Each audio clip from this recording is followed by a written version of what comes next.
Hoje vamos falar aqui no Academia sobre o planejamento do governo e a falta dele também na hora de executar diversas políticas públicas. O estudo é do mestre em Direito Público, Juliano Ribeiro. O Instituto Jurídico do Planejamento no Direito Administrativo Constitucional Brasileiro, uma proposta de efetivação de direitos fundamentais. Dissertação apresentada ao Programa de Pós-Graduação em Direito Público da Pontifícia Universidade Católica de Minas Gerais, como requisito parcial para obtenção do título de mestre em Direito. Orientador, professor doutor Edmur Ferreira de Faria. E para participar do debate, nós convidamos o mestre em Direito Constitucional pela Universidade de Coimbra, Vladimir Ribeiro, e o doutor em Direito Administrativo pela Universidade de Minas Gerais e professor do curso de pós-graduação do Instituto Brasiliense de Direito Público, Flávio Unes. Obrigada a vocês dois aqui pela presença no programa. Ótimo. É importante contribuir aqui com um debate tão importante quanto o planejamento, né?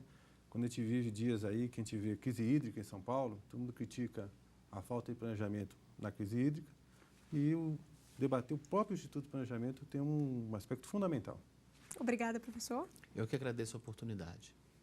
E agora nós vamos saber, então, um pouco mais do estudo de Juliano Ribeiro. A pesquisa gira em torno da capacidade dos governos nas esferas municipal, estadual e federal de planejar e executar as diversas políticas públicas, como saúde, educação, segurança e transporte, áreas necessárias para alcançar os patamares de desenvolvimento desejados pela população.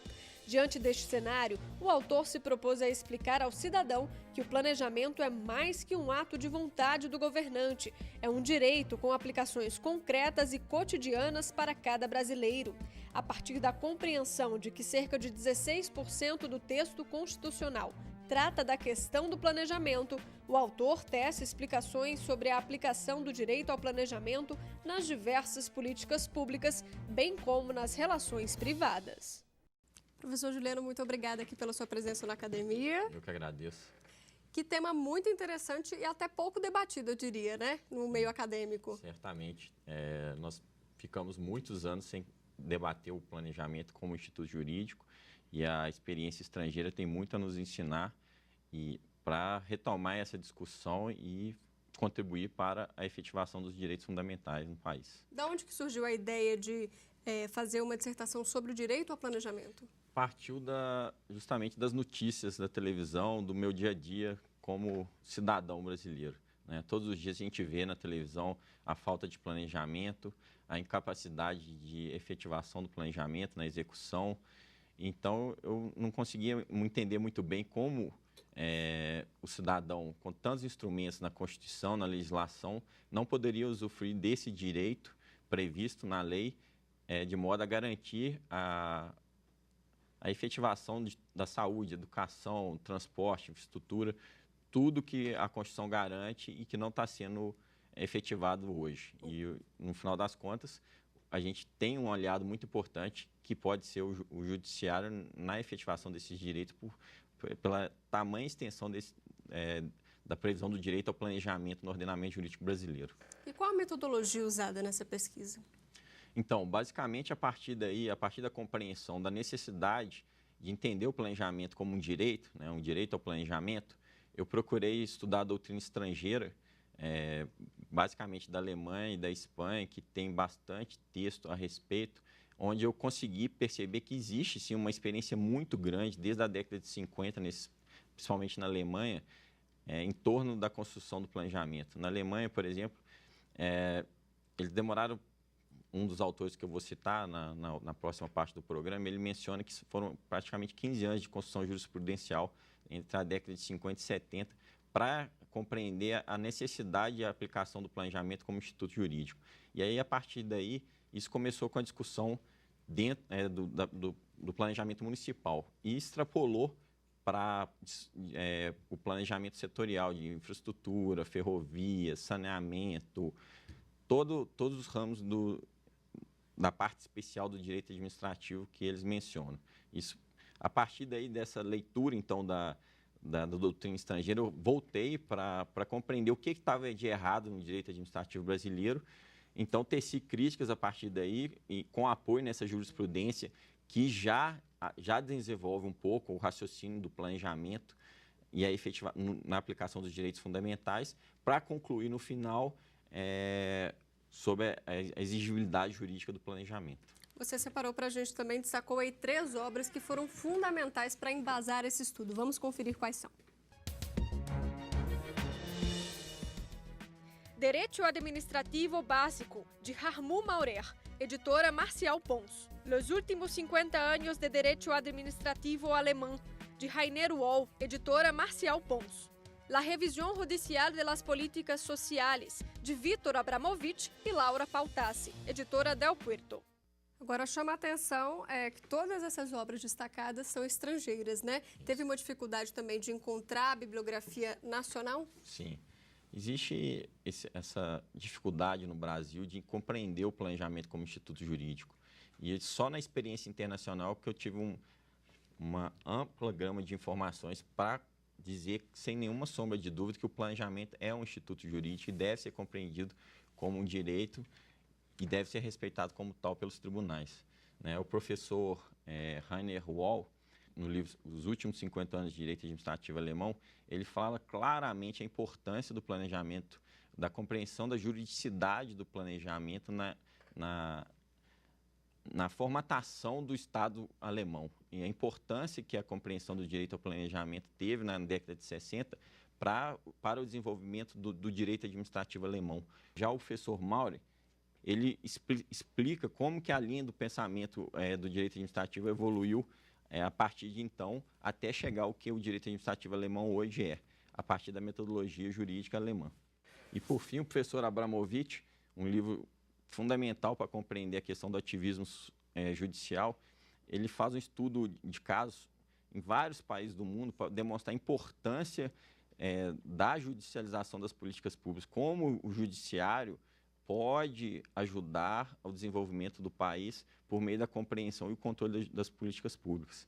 Mas ele não é de qualquer forma. Ele fala que existem vários requisitos para um bom controle judicial das políticas públicas, que vai desde a formação do magistrado, que tem que ter uma formação, a maior necessidade de fundamentação das decisões judiciais, que não pode ser decisões de qualquer jeito, tem que ser decisões pensadas, compreendidas de acordo com a realidade, e a questão dos próprios grupos de interesse de acionarem o judiciário e permitirem a implementação dessas políticas públicas a partir do planejamento.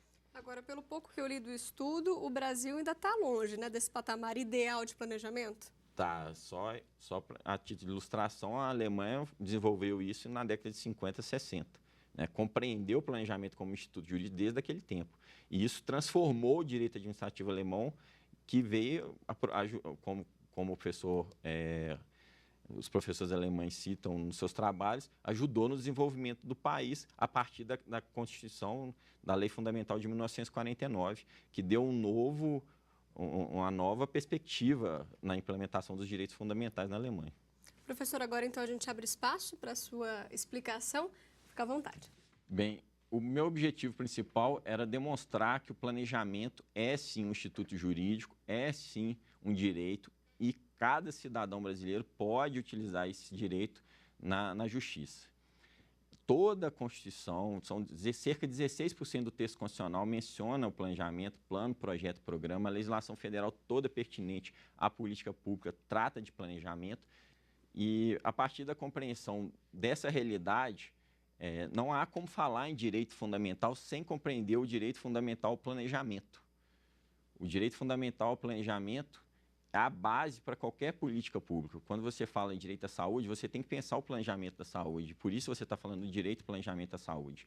Você está falando da infraestrutura, você está falando do direito ao planejamento da infraestrutura. São coisas interligadas. Isso está diretamente relacionado ao processo de política pública, que é também descrito de forma ampla nos textos legais. É o planejamento, a execução, o controle e a avaliação. São vários textos legais que mencionam os atos administrativos necessários para a realização da política pública e, por isso, a necessidade de compreender também que o planejamento é o primeiro passo na execução da política pública. Então, é fundamental reconhecer o planejamento como um direito. É fundamental que o cidadão possa utilizar esse planejamento no seu dia a dia, seja na política de saúde, na política de educação, na política de infraestrutura. E esse planejamento, ele já é utilizado pela doutrina administrativista brasileira quando você fala, por exemplo, do nível operacional. Os contratos, os editais de licitação não são nada mais do que planos. Planos que devem ser respeitados, e a doutrina administrativista já tem muito texto sobre isso. Só que quando chega no nível estratégico, há muita confusão, há muita polêmica e esse campo que precisa ser desenvolvido. Professor, obrigada. Agora a gente faz, então, um rápido intervalo e no próximo bloco nós vamos debater a dissertação de hoje aqui no Academia.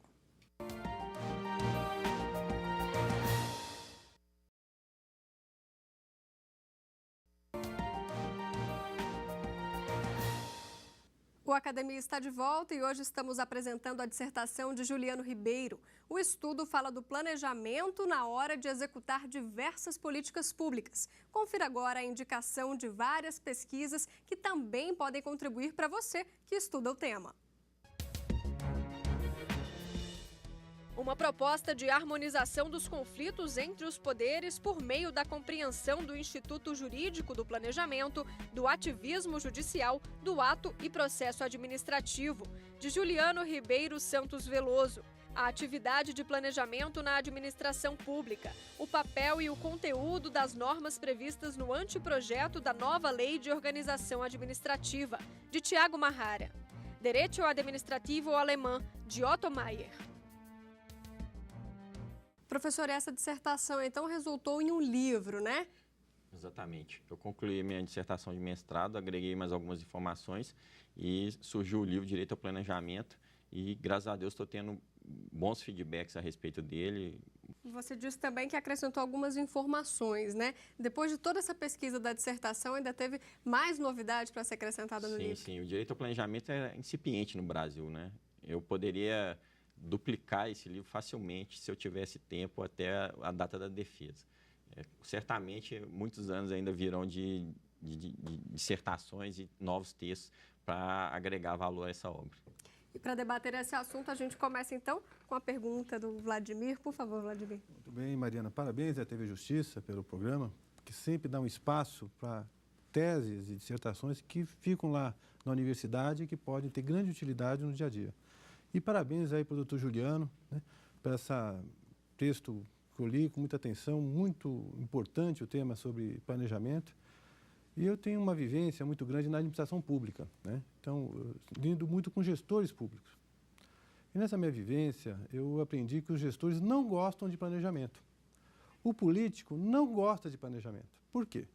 Porque antes ele pode fazer o que ele quer, do jeito que ele quiser, de acordo com as circunstâncias do momento.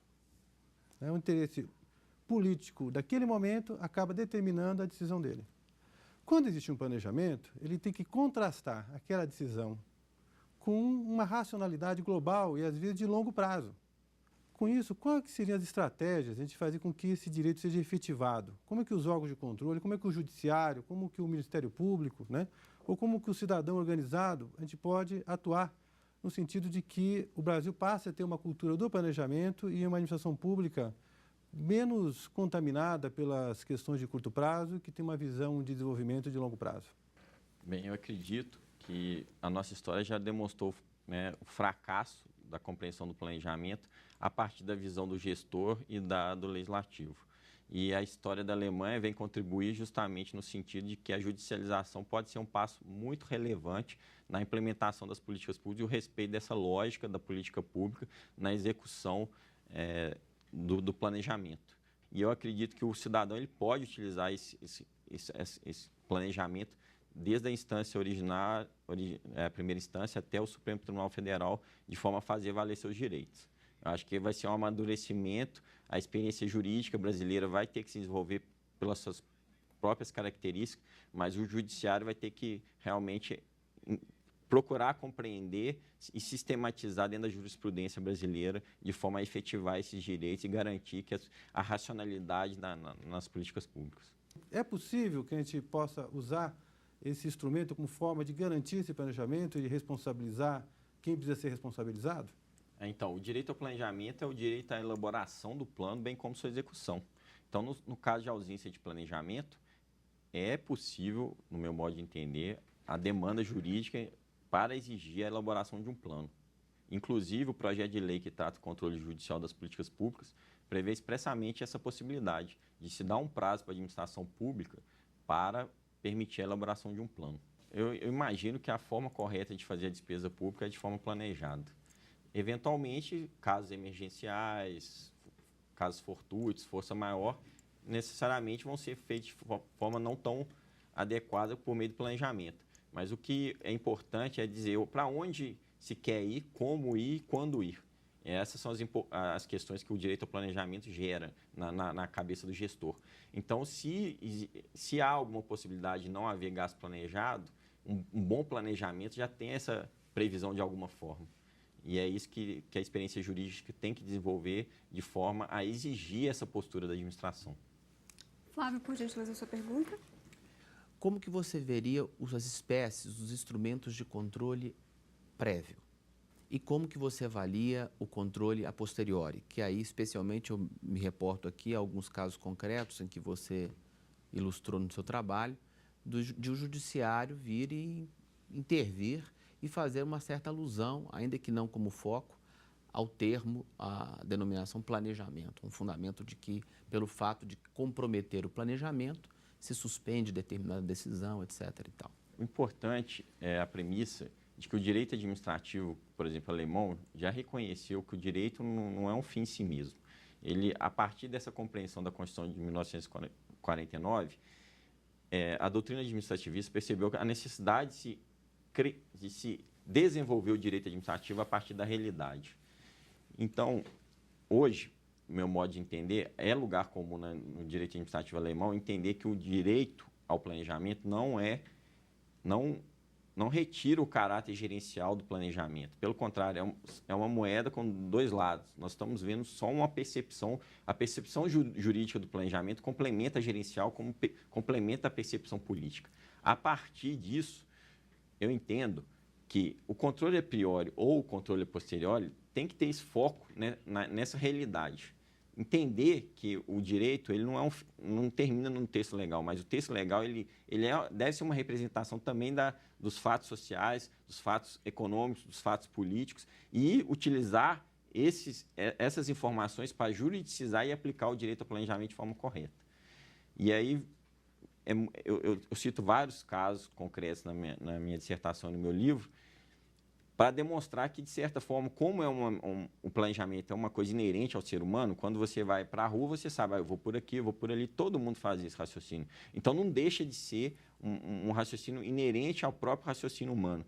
Então, a partir daí, fica muito simples entender que é possível chegar e achar a melhor solução de acordo com a realidade daquele momento. A partir do controle prévio, a partir do controle posteriori, mas eu acho que tem muito ainda a ser desenvolvido e o importante é não negar essa juridicidade do planejamento, no meu modo de entender. Eu acho que, em relação ao controle prévio, o Instituto da Motivação agrega muito a essa noção, porque se o administrador tem que motivar as suas decisões, essa motivação vai ser válida na medida em que ela demonstrar o planejamento. Demonstrar que o gestor considerou um juízo de prognose, uma avaliação sobre os efeitos daquela decisão, diante das alternativas que existiam para o administrador, o porquê que ele optou por essa e não por aquela. Isso deve estar presente na motivação das decisões do gestor público.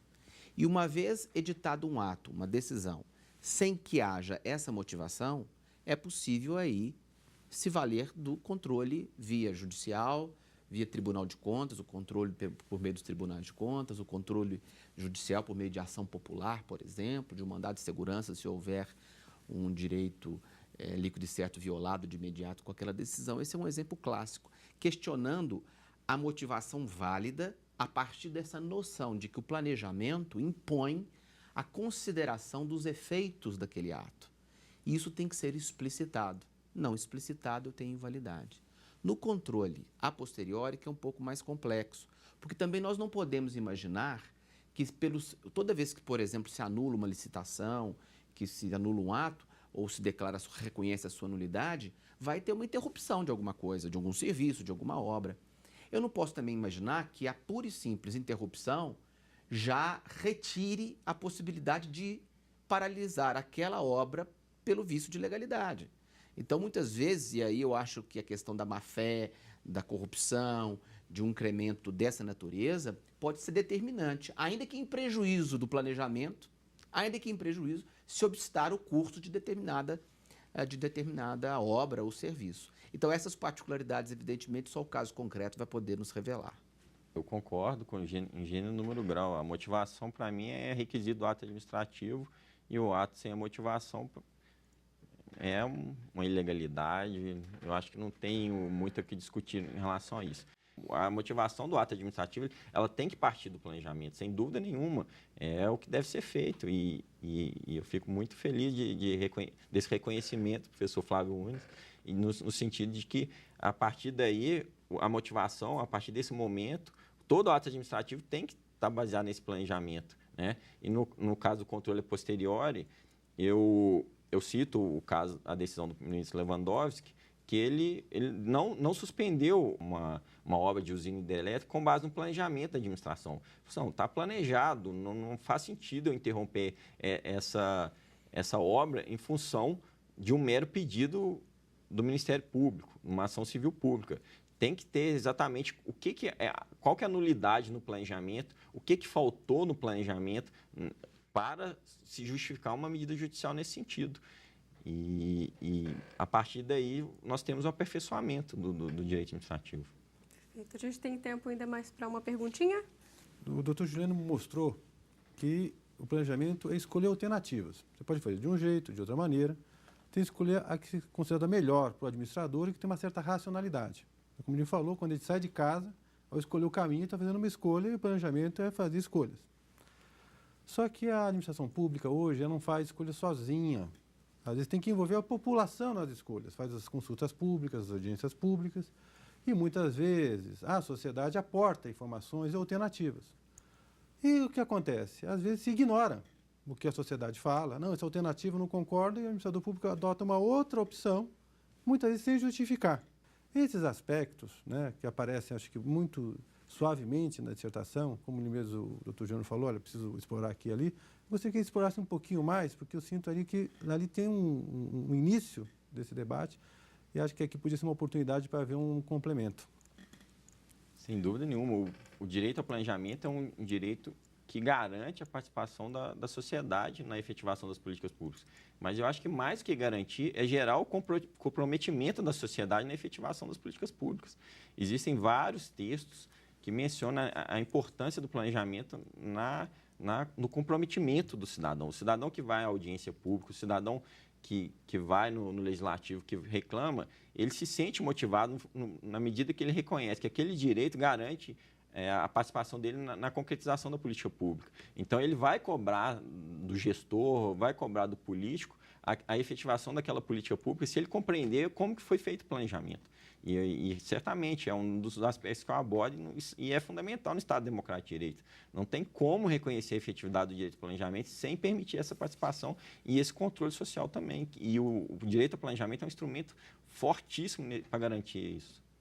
Obrigada, professor, pela sua participação aqui no programa, uma dissertação extremamente importante, né, que faz realmente a gente refletir, né? Exatamente. Eu agradeço à TV Justiça, ao programa Academia, aos debatedores pela importante contribuição que deram e que me coloco à disposição, inclusive, por meio da minha página no Facebook do meu livro, facebook.com.br/direito ao planejamento. Obrigada aos senhores pela participação. Prazer foi meu. O prazer foi meu e olha, tomara que você tenha se planejado para responder tantas contribuições que você vai receber aí no seu Facebook. Quantas dúvidas, né? O planejamento tem que estar severo aí. Perfeito. Deus quiser. Obrigada, gente. Bom, e você também pode ter sua tese ou dissertação debatida aqui no programa. Mande um e-mail para a gente, academia@stf.jus.br. Para rever o programa dessa semana, é só acessar o site da TV Justiça, que aparece na sua tela, tvjustiça.jus.br. Até semana que vem. Tchau!